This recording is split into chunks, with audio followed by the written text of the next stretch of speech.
everyone, and welcome to this week's episode of Wednesdays at Noon with Pumpkin Fights. I'm sorry I was gone last week because I got vaccinated, but I'm back and I'm better, and I'm super happy to be here with Tracy from Yarrow and Juniper Unlimited. She has a bunch of different hats, but we'll get into those in a few minutes. But before we get started, I want to just describe myself for those who are low vision or blind and might be listening to this. I'm a Black woman with big, dark curly hair that's pulled up into a puff ponytail right now. I'm wearing a cream beige colored t-shirt with a banner behind me on a gray wall. The banner is white with rainbow writing that says Pumpkin Fights, and underneath that it says Inclusive by Design, Toys, Bags, Jobs. And then it's pretty dark in my apartment right now, so you can't really see anything else beyond that. But I'm wearing little small earrings in my ears and glasses on my face. And yep, that's my description. Tracy, do you want to describe yourself? Yeah, thanks for having me on. I'm Tracy Vollbrecht. I am a white woman with reddish orange hair that's currently being worn down, and I have black glasses on, and I'm wearing a black dress that can't really see too many of the details on because it's black. And then I am in front of a cream colored wall, and behind me is a photo of a cheese wheel. Awesome. Thank you, Tracy, for that. And yeah, I just also want to say, which is now feels pretty normal for me, so I think I'm going to continue to do it, say thank you to all of the frontline and essential workers. I know we've been in this pandemic for quite some time now, about 15 months or so, but you all are still super important to us. Wear a mask if you're able to. It's really important, not only for yourself but the people around you. Thank you so much to all of the essential and frontline workers for all you do, and we appreciate you. We love you and all that good stuff. So we can get right into it. Tracy, can you tell us a little bit about who you are and what you do? Sure. So as I mentioned, my name is Tracy Vollbrecht. I am a fashion designer based out of New York City, and I have a passion for universal design. So with that kind of envelops the adaptive design as well. In my past, I have worked at brands that range in size from small startups to large corporations. And I'm currently the designer for the brands Yarrow and Ulex, and we'll get into that a little bit more, but Yarrow is currently live on Juniper Unlimited, and then the brand Ulex is launching this summer. Awesome. And that's why when I was introducing you, I'm like, I'm not even going to try because you do so many things already. And we actually got introduced to you through an event that we did a few weeks ago, a virtual fashion show. So we're super happy to have you here. How did you become involved in adaptive design? Yep. So I myself do not have any disabilities. So really my intro to adaptive design came through my dad. He had multiple sclerosis. So I saw his struggle. And at the time when he was struggling with MS, I was still in fashion school. So I saw his struggle, knew what I knew, which was fashion and clothes. But I, didn't really know too much else, didn't really know any medical anything, but saw his struggle with clothing, with doing buttons, putting on his shoes, everything that kind of comes with having a disability or a disease that, kind of impacts your daily life. Mm-hmm. So I kind of combined essentially what I saw and what I knew, which is fashion. And that was kind of my intro into adaptive design, thinking through, what can I do as a fashion designer, fashion design student to make his life easier. And that from there really, launched me into doing research on adaptive design. I was really lucky to work with a mentor at Kent State, Dr. Ellington, and she has actually done a few exhibits that have traveled the country on adaptive design as well. So really kind of dove headfirst into the sphere, and then from there really was able to take it from from adaptive to universal. And the main difference there is adaptive design specifically, solves issues for specific people, specific situations, whereas universal design really tries to solve all the solution. Yep, exactly. Design for everyone. So I love that. And thank you so much for just saying, voicing that difference, because I think that people sometimes think that they are, mutually exclusive, or one exists without the other. They kind of exist together, but they are two different things. Yeah, yep. Um, My favorite example of kind of the difference, but also the similarity is if you think, you have steps into a building and you have a ramp into a building. The ramp was first created for someone who uses a wheelchair or someone who's not able to do the steps.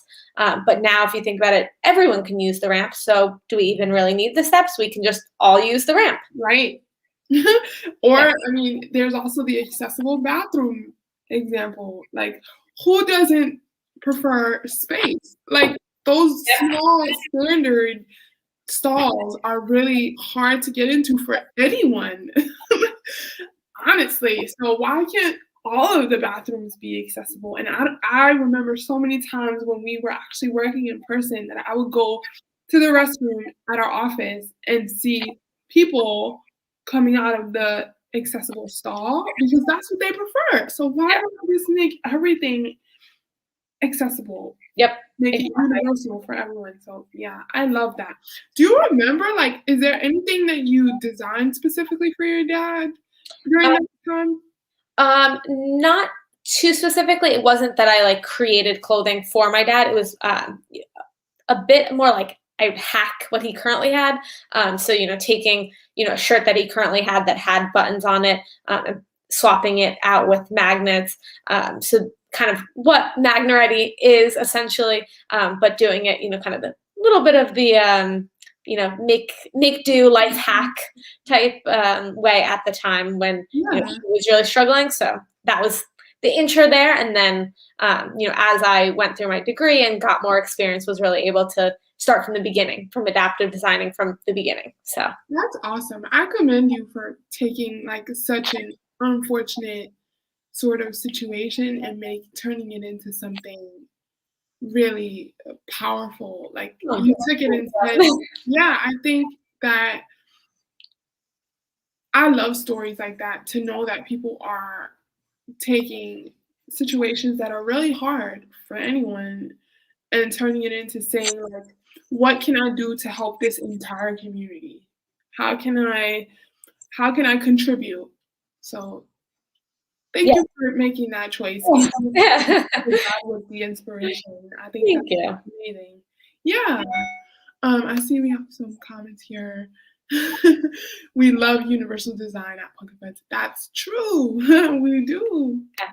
We do love. Hi, Lisa. Thanks for being here. Lisa's here in the comments. um, okay, so the next question would be, are there differences between designing clothes for able-bodied people and people with disabilities? That is a great question, and my answer is yes and no. So, first tackling the no side of it.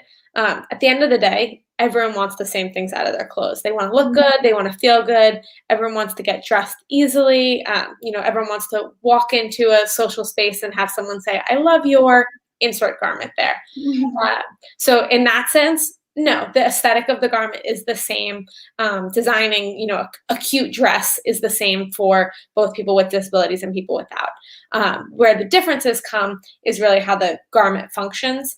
So at Juniper, through both Yarrow and our other brands, we really make sure that we're the garment functionality is our end goal, making sure that we are adding in or modifying features of the garment so the wearer can get dressed easily and go out throughout their day with as much ease and comfort. So kind of leveling the clothing playing field so that at the end of the day, everyone is able to get dressed easily, go through their day feeling confident in their clothing. I love that, because something that I feel like we always have to sacrifice as a person who has a physical disability, who always has to sacrifice, like, looking cute for my clothes. Like, I want to look good. Everyone wants to look cute, or at very least, everyone wants to feel comfortable in their clothing. Yeah. So I think sometimes people forget that that's important to us too. So I'm super happy to hear, like, that Yarrow and Juniper tries to keep that at the forefront of you guys' minds. How do you know if you truly have fully predicted the necessary accommodations in your design? This is a great question, and one of my favorite things to actually talk about. So this kind of tacks on to your previous question in that the actual design process is a little bit different when designing for people with disabilities. So a designer for a non-adaptive clothing brand might see, let's say, 2 to 3 samples of a garment on the same fit model or on a mannequin before the garment goes into production. So made at large scale and then shipped to the store.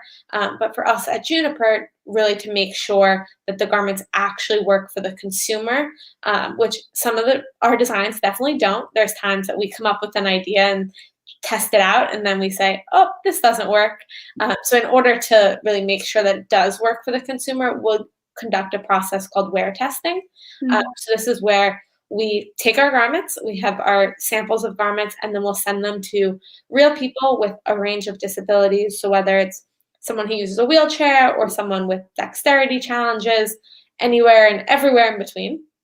They'll wear the product for a couple hours, and then we'll meet with them to discuss their feedback on the garments, anything that works for them that didn't work.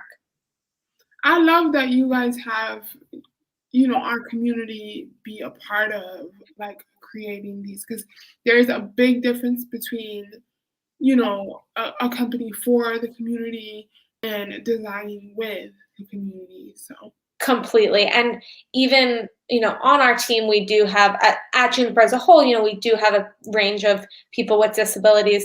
But at the end of the day, the range of disabilities in the United States and across the world is so vast. So right.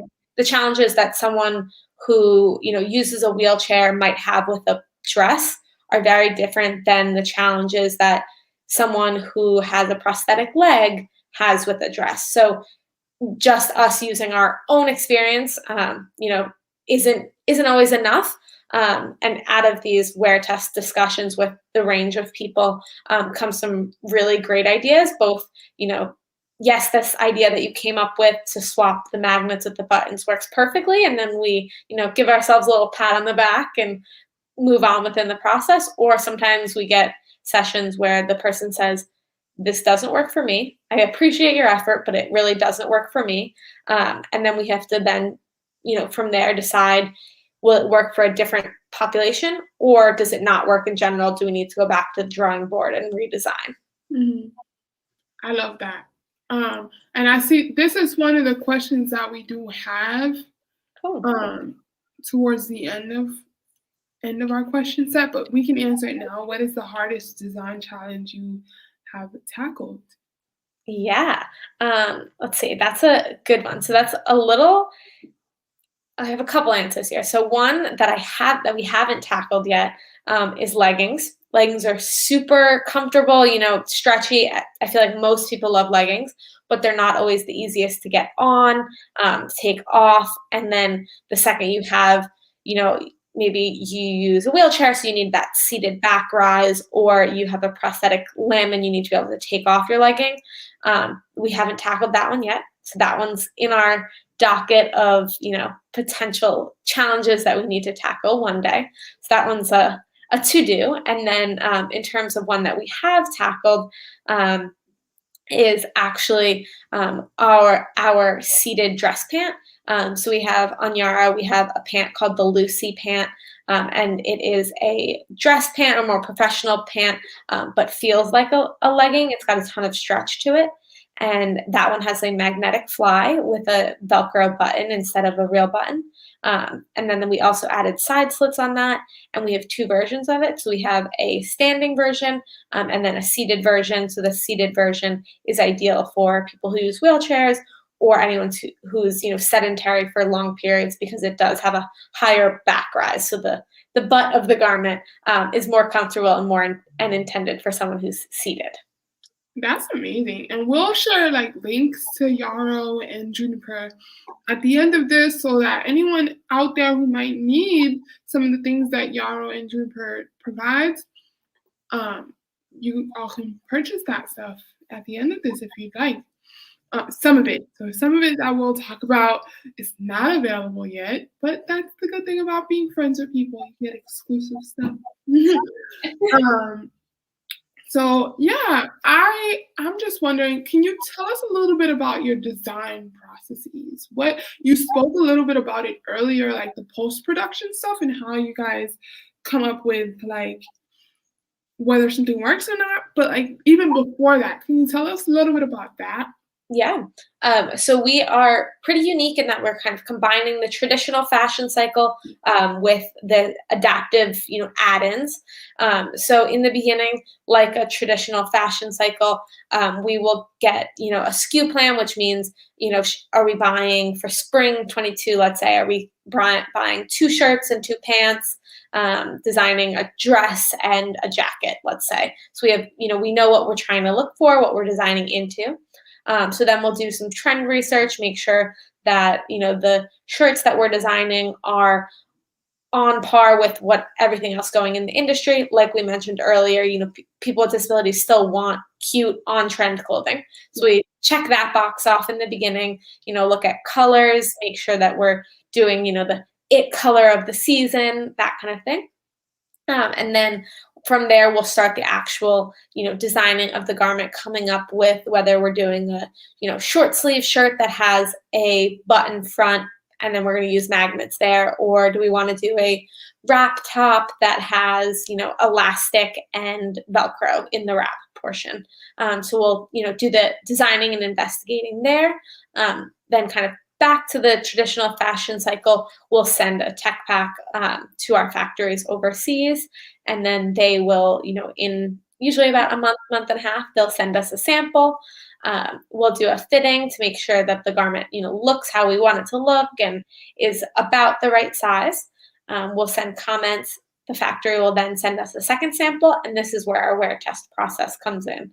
So like I mentioned earlier, we'll send that second sample to a range of people. They'll test it out. They'll wear it for a couple hours. They'll give us feedback. If needed, we'll go back to the drawing board and redesign anything. If it works, great. Then we'll usually see a third sample just to make sure everything's all good. And then the factory will go into production, make all the garments, send them to the warehouse, and then from there they will be live on Juniper, so then you can shop them. Thank you for that. I just learned a lot. That's a long process, but you have it like usually it takes about, I'd say, from when we first start to when the product is in the warehouse and ready to be shopped. Usually I'd say about 6 to 8 months. Awesome. Yeah. And so as a follow-up question, I'm wondering, do you guys use the same group of people each time for your wear test, or do you scout different people every time? Great question. So kind of like you mentioned with the fashion show, it's great to establish connections in a network. So we definitely try and keep the same, keep connections with the people we've already used, keep them in rotation, but we'll usually add in some additional people. We're always trying to expand our group of wear testers. And then from there, we specifically usually choose a wear tester or wear testers based on the garment. So for example, one of the women that we work with as a wear tester, she uses a prosthetic leg. So we won't send her any tops because she doesn't have any issues, putting a garment over her head or doing buttons. So any top garments, she won't wear test for us. We'll send her any bottoms because that's where, her disability plays into her clothing. And then same with, someone with who uses a wheelchair, we will send them, let's say a dress to make sure that the dress functions both for someone who's standing and someone who uses a wheelchair. I love that. And that gives people a chance to try things out that maybe are not on the market yet or not available for the general public to try, but they are also helping to make the product better. Yeah, honestly, the wear testing might be my favorite part of the design process, I think. It's honestly really rewarding to get on a call with someone. We do it via, FaceTime, Skype, Zoom, to get on a call with someone and hear them say, this thing that you designed really works. Like that feels great. And then even greater than that is for someone to say, hey, this doesn't really work. I appreciate your intentions, but it doesn't work. Here's what I think could help make it better. And that's when you're like, oh, we're like really helping real people. So Yeah. And I think that's something that we also try to make people understand is like feedback is so important for any brand, no matter how big or how small you are. Like you actually taking the time to tell somebody, why something works or doesn't work and what you think should be done in place of something that may not work for you is so huge for brands out here that are really trying to make things that work well for either children or adults or multiple groups at a time is so important. So yeah, I don't think the consumer always realizes that the feedback they provide actually goes somewhere. Sometimes I think it just yeah, goes, onto a Yelp wall. yeah, For us, if we get, 4 customer reviews saying, I love your PJs, but can you make them shorter? Next season, we're going to say, oh, maybe we should do a ankle crop version of the PJ. So yeah. I mean, we kind of have something like that here as well. We call them pumpkin testers, but cute. yeah, we value them 100%. So I totally feel you about that being your favorite part of the design process. I think it is for me in a different kind of way as well. But speaking of things that you love, what design are you most proud of? Be it like a past design or present? I'm gonna kind of give you a threefold answer here. So my first answer is all of Yarrow's first collection, which I realize is kind of dodging the question. But the first collection came out in November, and that collection we turned around really quickly. We actually started the fall collection that came out in November. We started it like only about 6 months in advance. So we were definitely on a tight time schedule, and it was our first collection. So I'd say that one is an overall. And then the second answer here is actually our wrap dress that is coming out in spring. So this is the one that you mentioned a little. Yeah. Everyone watching this is getting a little sneak preview. So Juniper just did an article on Mother's Day, and in that article, which I believe you'll put a link up, Yeah. in that article are some photos of our wrap dress. This wrap dress is not yet for sale. It's coming, I believe, end of this week, early next week. But we're really excited for this one. It's super cute. So check that out and get a little sneak preview there before Yeah, it's and if you want to see the things that Tracy is able to do, you can see some of her stuff in action. I'm gonna go check it out for sure after this. yeah. Uh, Rebecca says, I love all the creative problem solving involved in your designs. Thanks, Rebecca. We also love that. It's kind of what everyday interesting. A little challenge every day. I bet that from designer to designer, because Rebecca is Pumpkin Fed's internal designer, Cool. like she's designed a lot of our stuff, and just the graphics and everything from one designer to the next. I'm sure there's a lot of stuff she understands that I may not. I wish we could have her here. She probably would have some different questions. But is there any design challenge in which you are currently working? Yeah, so we're currently working on a third brand from Juniper. It's actually called Ulex. So that's coming this summer, and that is an athleisure brand.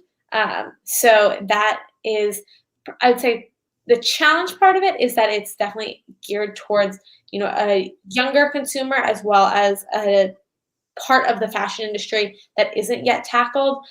So in terms of casual clothing or professional clothing, there's other brands out there in addition to Yarrow and Magnaretti that are doing that segment, but there really aren't too many other brands tackling the athleisure portion of it. So we're really excited for ULEX and, all the problems that we've been able to solve with that athleisure capsule coming this summer. Of course. Yeah. And so for the people who may not know what what is athleisure? Yeah. So athleisure started as essentially like, the clothing that you do athletic activities in. And from in the past, I would say maybe about like 6 or 7 years, has really transitioned into, comfy clothes, essentially, comfortable clothes that still look nice, but aren't as dressed up as, what you'd potentially wear to work. So, everything from leggings to joggers, a cute hooded sweatshirt, your sports bra that you're layering under that. But it's also the acceptance of wearing those clothes outside of the gym, which I think we've all definitely embraced in the past 15 months. Why not be extra comfy while you're doing your work? You'll probably get a lot more work done during your work day. Right. Yeah. And why do you believe it's so popular right now? Because it totally is. Yeah, I think it's definitely was popular in the beginning, that, oh, I can still look decent, look cute, and, be comfy. And then I think the pandemic has just skyrocketed that, people are realizing that I don't need to be in a blazer and button down in order to do my job or in order to, give a presentation. I can wear this, Right. fashionable wrap sweater, that kind of thing. Speaking of athleisure, I mean, I don't know if it falls into it, but I'm a really big fan right now of biker shorts. Yeah, that's also definitely athleisure for sure. And that's, you see someone wearing biker shorts when they're actually biking, but you also see them, wearing it to brunch or wearing it to run Right. errands. And I can't like, I mean, I ride bikes. I can ride an adaptive bike, but not like a normal bike. But I love them. And they are like my new favorite. They're like a summer version of a legging, essentially. Right. And Rebecca says athleisure is literally all she wears. That's a true statement. If I remember, because I have not seen Rebecca in over a year in person, if I remember correctly, that's a true statement. You'd love it. um, yeah. So, have you received any requests or projects that have surprised you in your role as a designer? Yeah. So this a lot of these do come from those wear testing process. But I'd say the biggest one that surprised me is the two kind of population groups that have very different but strong opinions on pants. So whether the pants should be pull on, similar to a no fly pant like a legging, or even just a standard pull on pant, or if the pants should have a fly, which in our case will usually be the flies with magnets, so it's easier than a zipper. And the groups of people who, feel one way or the other, feel pretty strongly from what we've seen. And there's definitely no right answer. From our perspective, initially our thought was, oh, if it has a fly with magnets and Velcro with, an adaptive fly, then it'll allow the pant to open up even more and it'll be easier to pull onto your body.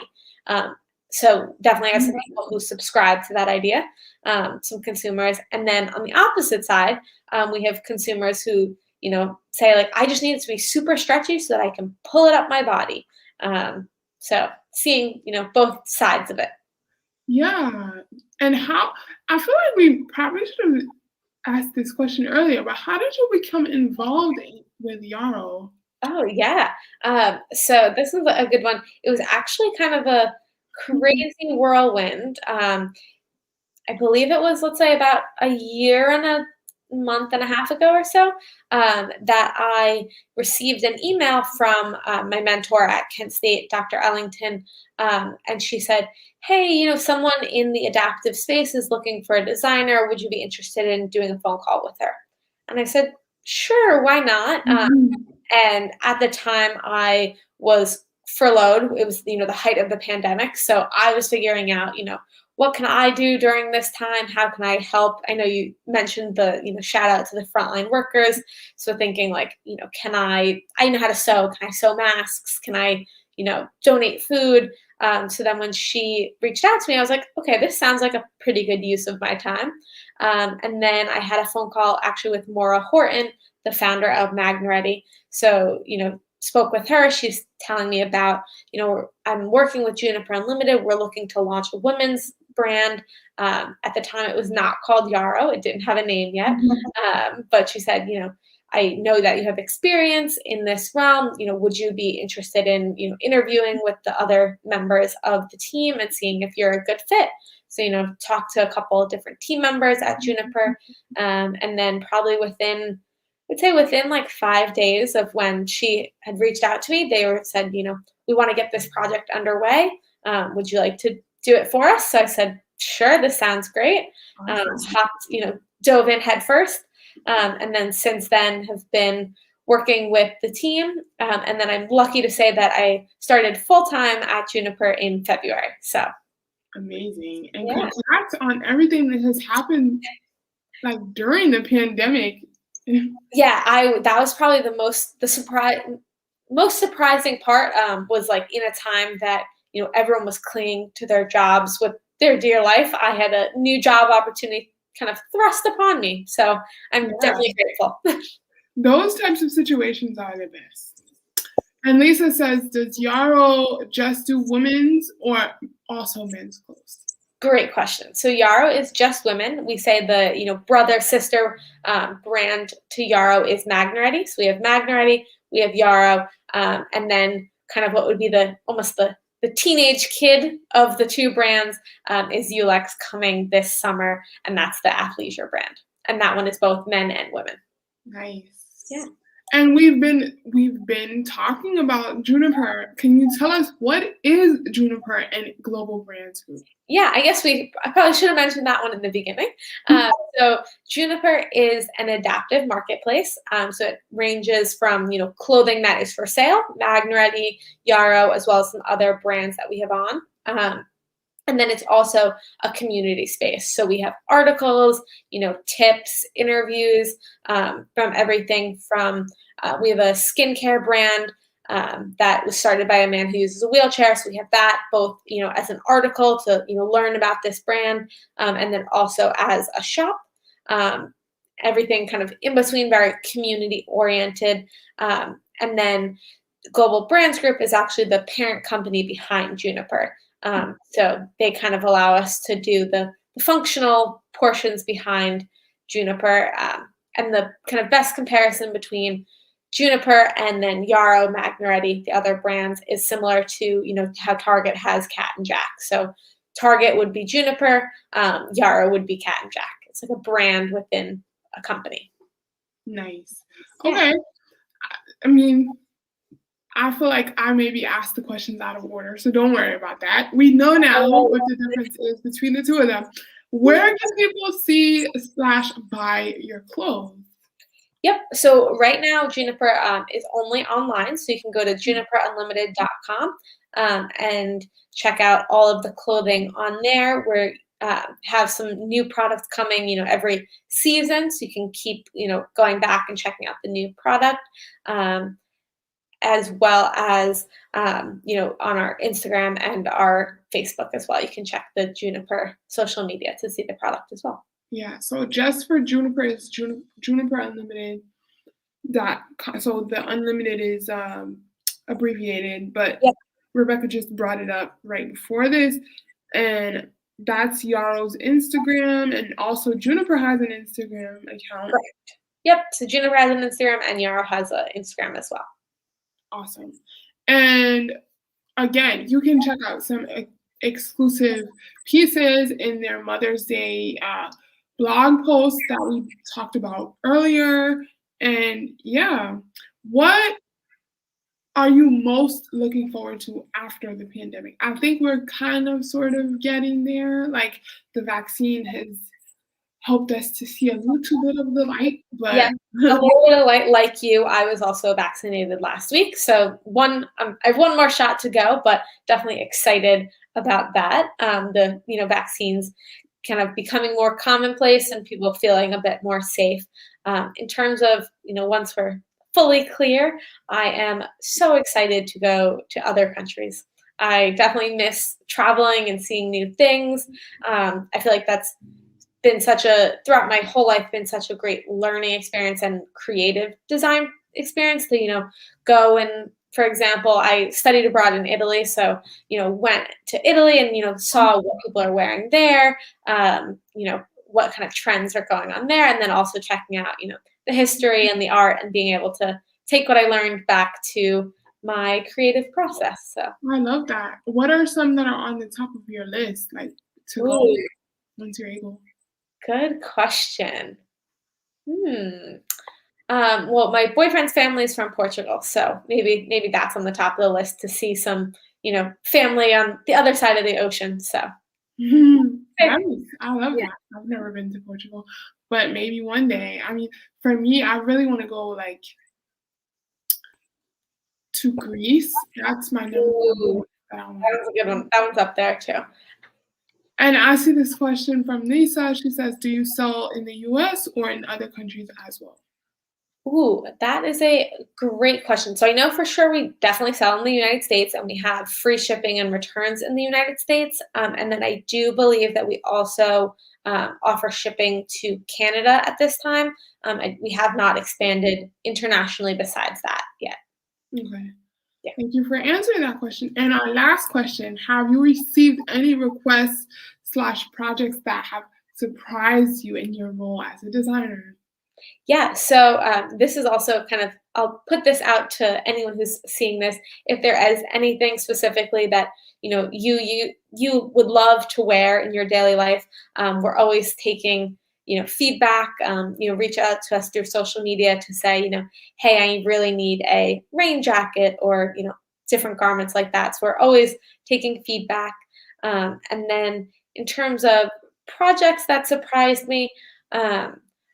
Honestly, I would think it's the amount of, you know, ingenuity that the disabled community really has. Some of the wear testers we use and we work with, they'll come to us and say, I know you're designing a shirt, but I already have a shirt like this that I do XYZ to hack it. Or I use this cool tool to help me lace my shoes.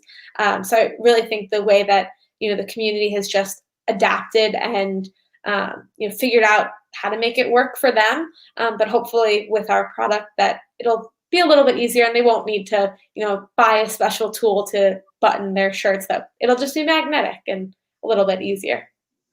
Yeah, I mean, I was talking about this with someone actually just recently, like about something called disability tax, like getting needing to buy extra pieces or extra things just to make things work for your life or make things easier for you, or even needing to pay more for something that's adapted for or accessible to people with disabilities. It's a real thing. Like I Yeah. think we need to have like a whole conversation about that. Maybe we'll put together like a Wednesday live about just disability tax and how expensive it is to be a person with a disability as a Yeah, whole. with that in mind, we definitely try and price our garments so that they're, competitive to, non-adaptive clothing.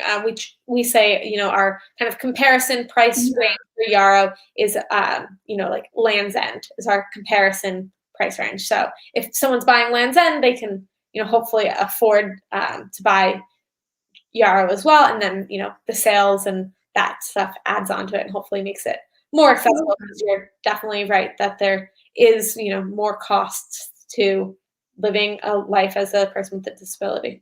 it is. And honestly, if you agree, like I want to have a conversation about this. So if you're watching or if you watch this after, let me know in the comments. Let us know. Like, is that something that you find that you're dealing with as well? Like, is it super expensive for you to get things that make your life easier?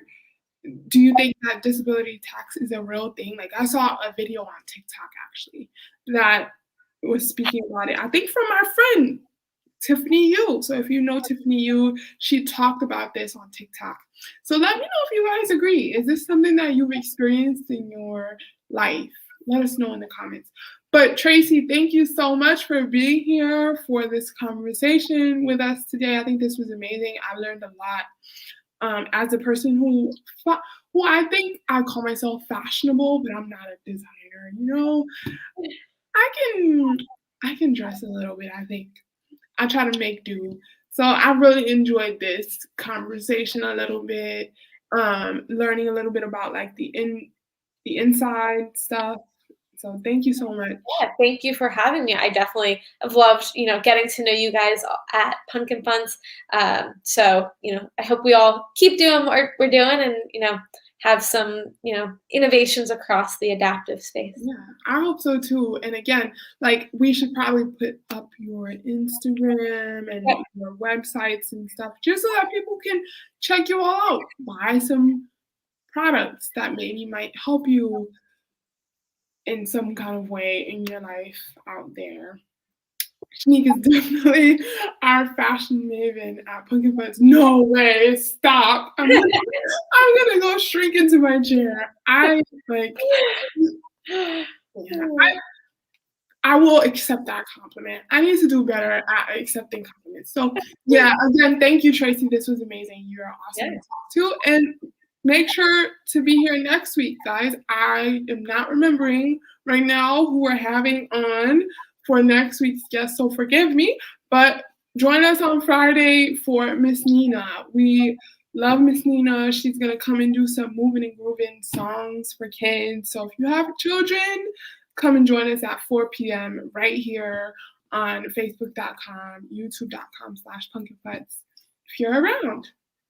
Oh, my self belts. So if you guys know my self belts, they will be on next Wednesday. Thank you for whoever on our team who helped me with that. So yeah, we're gonna end it here. Bye, Tracy. Thank you so much for everything. Thank you. Thank you everyone for watching. Bye.